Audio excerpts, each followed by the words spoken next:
Welcome to Smart Wealth with Joshua. Your daily stock analysis and catalysts talk. Today, we're looking at Zhao. If you find our talks useful, please consider subscribe, like, and comment underneath. So, I want you to imagine you are driving through this really upscale neighborhood, right? And you spot this sprawling, multi-million-dollar mansion. Oh, like a fully furnished, totally active property? Exactly. The lights are blazing. You can clearly see this lavish party in full swing through the windows. It's totally functional. But then you look at the for sale sign staked into the front lawn, and the asking price is, well, it's what you'd expect to pay for a beat-up 1998 Honda Civic. Yeah, your immediate reaction wouldn't be to just pull out your checkbook. You'd assume it's a scam. Right. Or like the foundation is actively sinking into a literal minefield or something. Because you naturally assume a pricing error of that magnitude simply cannot exist in an efficient market without some, catastrophic hidden flaw. Spot on. And today's analysis takes us straight into the stack of financial and technical market data surrounding Zhao, an artificial intelligence company. And our mission today is to explore how this exact baffling mansion for a used car scenario actually played out in the stock market. It really is a masterclass in market psychology. It totally is. Whether you're actively investing right now, building your wealth, or you're just fascinated by how the business of AI actually operates, this story shows how market sentiment can completely ignore reality. I mean, until it can't anymore. We are looking at a tech company generating massive revenue that was somehow valued like a failing business. Right, and how a dramatic legal victory against one of the biggest tech titans on the planet just suddenly inverted that entire narrative. Yeah, the mechanics of this reversal offer such a wild look at the plumbing of the stock market. We aren't just talking about a stock gradually correcting to fair value over time. No, not at all. We're looking at what happens when deep institutional pessimism collides with an undeniable legal catalyst and creates a systemic shock to the trading ecosystem. Okay, so let's unpack this. To really appreciate the absolute explosion we just witnessed in this company's stock, we have to establish the bizarre financial baseline they were operating from. Microcap baseline, yeah. Exactly. If you look at Xiao-I's numbers for 2024, they reported a robust top-line expansion. I'm talking $70.3 million in revenue.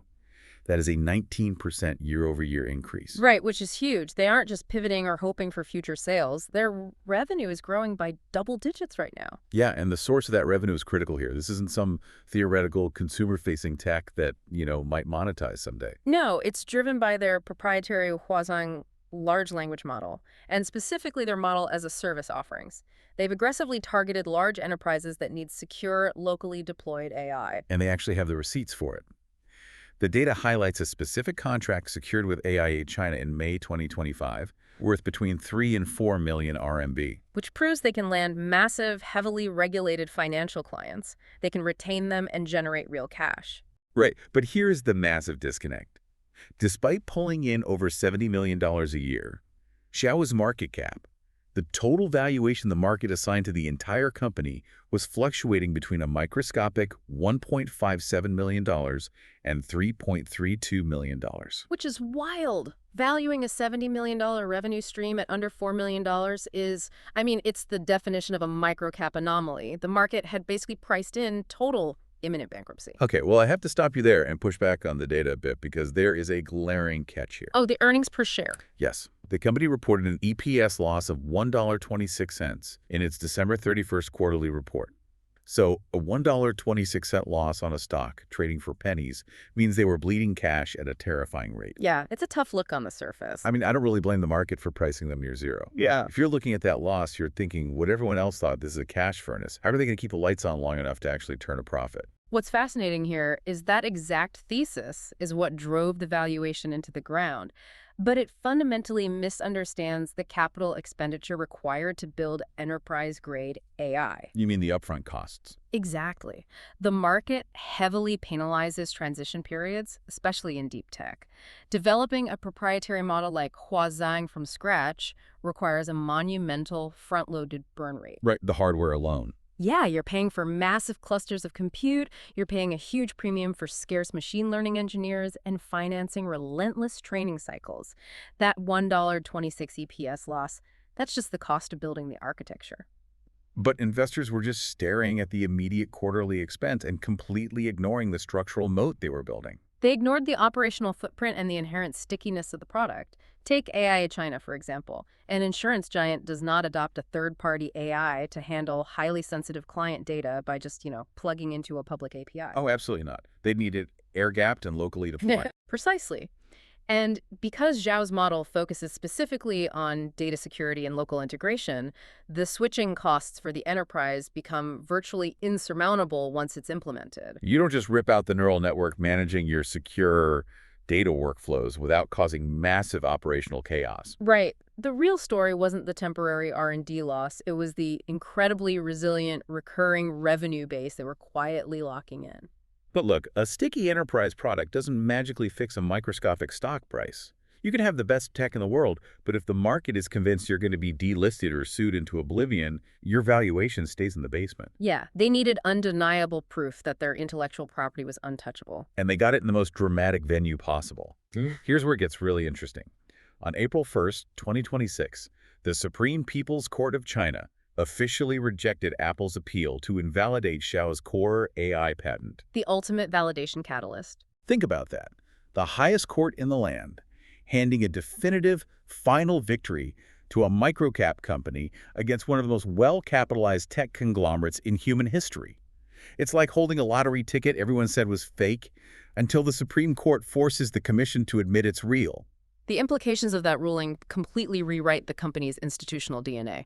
Before April 1st, the overriding narrative was just delisting fear. Yeah, algorithms and retail traders just saw a struggling penny stock crushed by R&D debt, with a massive legal axe hovering over its core technology. Right, because if Apple successfully invalidated that patent, Xiao's proprietary advantage would evaporate overnight. But by surviving that legal assault, they didn't just fend off Apple, they effectively weaponized their patent. How does this ruling change their competitive moat against other AI firms? Well, it creates an immediate, undeniable IP premium. If you put yourself in the shoes of a large state-owned enterprise or a regulated bank, evaluating AI vendors' data sovereignty and IP security are your top concerns. You can't risk integrating a platform that might get caught in a patent dispute 6 months later. Exactly. Now, Xiaomi approaches those procurement meetings not just with a secure model, but with architecture that has been legally certified against the heaviest possible opposition. Wow.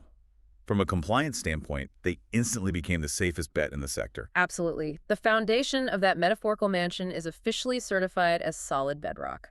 The sinkhole was totally an illusion. And when the broader market digested this reality, the reaction in the stock price wasn't some polite gradual adjustment. We need to dig into the actual market mechanics of this breakout because the technical data here is just dizzying. Oh, the setup going into April was a powder keg of bearish positioning. Yeah, in late March 2026, Xiao-I was languishing at a 52-week low of just 9 cents. 9 cents. The RSI indicators were flashing aggressively oversold, reflecting maximum market pessimism. And then the Supreme Court news drops. Boom. On April 6th, 2026, the stock violently surges 168.59% in a single session, gapping up to 35 cents. The volume on that specific trading day is what truly reveals the underlying mechanics here. The volume broke every historical metric for the company. It hit 303% of the 65-day volume moving average. The total turnover on April 6th alone reached $230.06 million. Which is a staggering amount of liquidity. Wait, can you translate these dizzying numbers into plain English for us? Because we're talking about $230 million in volume on a stock valued at maybe $3 million just a week prior. Are we just looking at people enthusiastically buying good news? Or are we witnessing shorts panicking and scrambling for the exits? It is the textbook anatomy of a systemic short squeeze.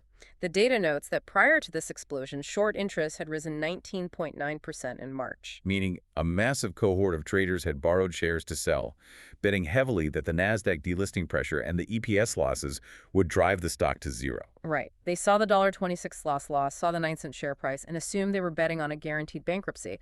But in a microcap stock, the actual tradable float is highly constrained. Right. There just aren't that many shares available to trade. Exactly. So when you have nearly 20% of that float sold short, it creates a deeply asymmetric risk profile.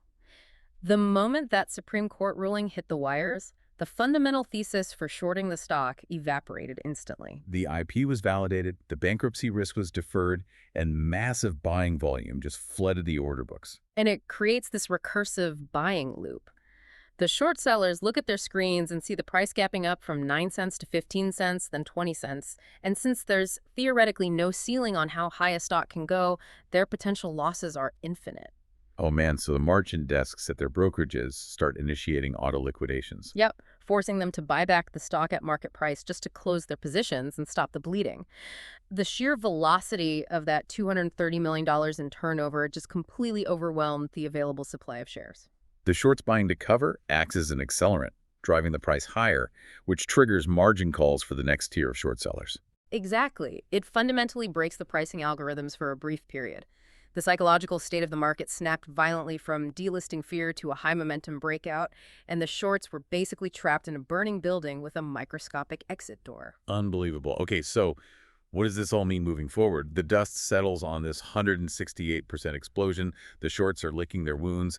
But is this just a flash-in-the-pan momentum trade, or is this a sustainable turnaround? Well, the analysis outlines a highly nuanced road ahead. They assign this a bullish score of 8 out of 10, characterizing it specifically as a high-risk, high-reward swing trade with a 1 to 3 month horizon. Okay, so it's a short-term wealth-building play for some. Yeah, and a major factor here is the broader macroeconomic environment. Institutional investors are currently executing a massive sector rotation into what analysts call AI productivity beneficiaries. So the market is rotating away from companies just building flashy, consumer-facing AI toys that burn cash, and moving capital into businesses whose software actually integrates into legacy corporate workflows. Precisely.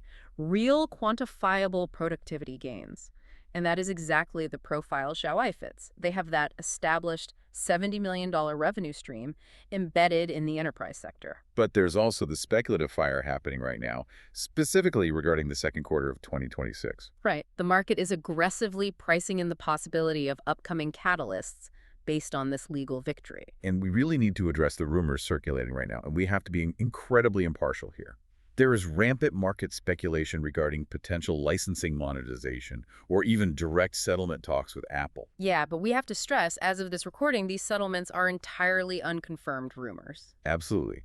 The Supreme Court win undoubtedly opens the legal avenue to monetize the IP, but there is no official confirmation of any checks being written. We are merely observing what the market algorithms are pricing in as a future probability. It's a vital distinction to maintain for anyone managing their portfolio risk. Markets constantly buy the rumor and sell the news. And if we connect this to the bigger picture, while the upside potential of a settlement is vast, the bear case presents immediate systemic risks that management has to navigate right now. Yeah, the most pressing being the NASDAQ minimum bid compliance. Because a 168% jump is great, but 35 cents is still far below the $1 NASDAQ safety zone. Exactly. Even after surging, they're facing the very real threat of being delisted from the primary exchange. But the record-breaking volume surge they just experienced does act as a critical lifeline. Because it shows the exchange they have market support. Right, which can sometimes buy an extension, but management might be forced to initiate a reverse stock split to mathematically consolidate the shares and push the price above $1. And even if they do a reverse split and satisfy NASDAQ, they still face the ultimate fundamental test. They have to fix the profitability of the business model. Yeah. You can't sustain a $1.26 EPS loss forever, no matter how legally bulletproof your AI is. The transition phase is over. The mandate for management now shifts entirely to execution. They need to transition from legal victory hype to demonstrating actual higher margin software licensing revenue. They won the war, now they have to govern the territory. So to recap this wild journey, we looked at an AI enterprise generating over $70 million in revenue, valued irrationally under $4 million due to massive R&D burn rates and legal fears. Then a definitive Supreme Court victory against Apple served as the ultimate catalyst. Right, triggering a record-breaking 168% stock surge, fueled by $230 million in volume and a brutal short squeeze, completely redefining their competitive moat. It's a profound reminder that markets can remain deeply inefficient for extended periods. But when proprietary IP is legally validated at the highest level, it exerts an immense gravity on market mechanics. Truly. Now, as a quick reminder to you listening, our discussion today is purely an analysis of the financial and market data. This is not financial advice, and it is certainly not an endorsement to buy or sell Xiao-I stock. We're just unpacking a truly fascinating market event. The historical data maps out how we got here, but the company's execution in the coming quarters will dictate the final valuation. Totally. And that leaves you with a final, rather provocative puzzle to mull over. If Xiao-I successfully forces Apple to pay licensing fees for utilizing its core AI architecture after the Supreme Court ruling, what other global tech giants might suddenly find themselves needing to write a massive check to a company that, just days ago, was trading for pennies?